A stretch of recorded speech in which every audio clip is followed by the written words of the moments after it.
Hello friends, welcome to my Dipti blogs. আজকে এসেছি বাংলাদেশ সামরিক জাদুঘরে। বাংলাদেশ সামরিক বাহিনীর ইতিহাস, ঐতিহ্য ও বিভিন্ন কর্মকাণ্ড সম্পর্কে নানা তথ্য ভাণ্ডারের নাম বাংলাদেশ সামরিক জাদুঘর। 1987 সালে সর্বপ্রথম জাদুঘরটি বাংলাদেশ সামরিক জাদুঘর নামে প্রতিষ্ঠিত হয়। 2009 সালে জাদুঘরটি আধুনিকায়নের উদ্যোগ নেওয়া হয়। আধুনিকায়নের পর জাদুঘরটি তৎকালীন প্রধানমন্ত্রী বঙ্গবন্ধু সামরিক জাদুঘর নামে উদ্বোধন করেন। আওয়ামী লীগ সরকার পতনের পর জাদুঘরটি আবার আগের নামে অর্থাৎ বাংলাদেশ সামরিক জাদুঘর নামে ফিরিয়ে আনে কর্তৃপক্ষ।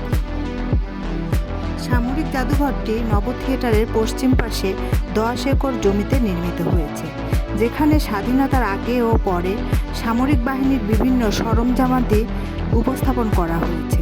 জাদুঘরটিতে বাংলাদেশের সেনাবাহিনী, নৌবাহিনী ও বিমান বাহিনীর জন্য নির্ধারিত গ্যালারি সহ 6টি পৃথক অংশ রয়েছে।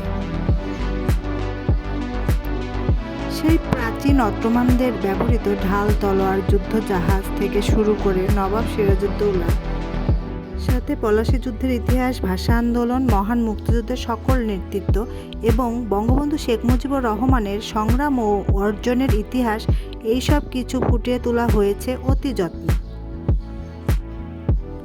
বাংলাদেশের অধিকাংশ জাদুঘর দেখলে যেমনটা মনে হয় কাচে ঘেরা বাক্সে গতানুগতিক উপস্থাপন, প্রচলিত এই ধারণাকে ভেঙে দিয়েছে সামরিক জাদুঘর। এখানে প্রযুক্তির ব্যবহার হয়েছে সর্বোচ্চ। ঝর্ণার খেলা, বাইরে সবুজ উদ্যান, সবকিছু মিলে একটি চমৎকার ভ্রমণ স্থান। বাংলাদেশ সামরিক জাদুঘরে কি আছে, কিভাবে ঘুরে দেখবেন, সময়সূচি, খরচ সহ বিভিন্ন খুঁটিনাটি তথ্য জানতে এই ভিডিওটি সম্পূর্ণ দেখুন। প্রবেশ টিকিট ও সময়সূচি। সামরিক জাদুঘরে প্রবেশ করতে জনপ্রতি টিকিট মূল্য 100 টাকা। 5 বছর বা তার ছোট বাচ্চাদের প্রবেশে কোনো টিকিটের প্রয়োজন হয় না। এছাড়া সার্কভুক্ত দেশগুলোতে দর্শনার্থীর প্রবেশের জন্য 300 টাকা এবং অন্যান্য বিদেশি দর্শনার্থীদের জন্য প্রবেশ ফি 500 টাকা। এছাড়া অনলাইনেও আপনারা টিকিট সংগ্রহ করতে পারবেন। বাংলাদেশ সামরিক জাদুঘর বন্ধ থাকে বুধবার ও সরকারি ছুটির দিন। শনি, রবি, সোম, মঙ্গলবার সকাল 10টা 30 থেকে সন্ধ্যা 6টা 30 পর্যন্ত এবং বৃহস্পতিবার সকাল 10টা 30 থেকে সন্ধ্যা 7টা পর্যন্ত খোলা থাকে। জাদুঘরটিতে কি কি থাকছে?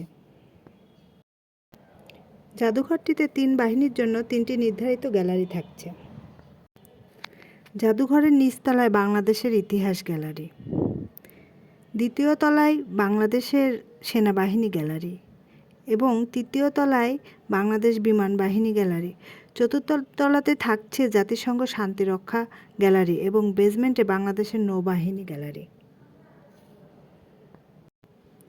1971 সালে মুক্তিযুদ্ধের সময় সেনাবাহিনী কমান্ডারদের ব্যাজ, পোশাক, অস্ত্র, গোলাবারুদ, কামান, এন্টি এয়ারক্রাফট গান এবং যোগাযোগের জন্য ব্যবহৃত বিভিন্ন যানবাহন জাদুঘরটিতে রক্ষিত হয়েছে।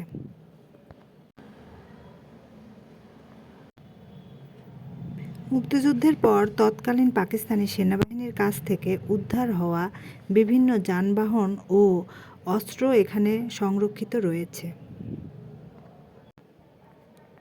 এছাড়াও এখানে শিল্প গ্যালারি, প্রদর্শনী গ্যালারি, উপহারের দোকান, মুক্ত মঞ্চ, চলচ্চিত্র হল, বহুবিধ হল, সেমিনার হল, গ্রন্থাগার, আর্কাইভ, ভাস্কর্য, মুরাল, ক্যাফেটেরিয়া, আলোক উজ্জ্বল ঝর্ণা ইত্যাদি রয়েছে।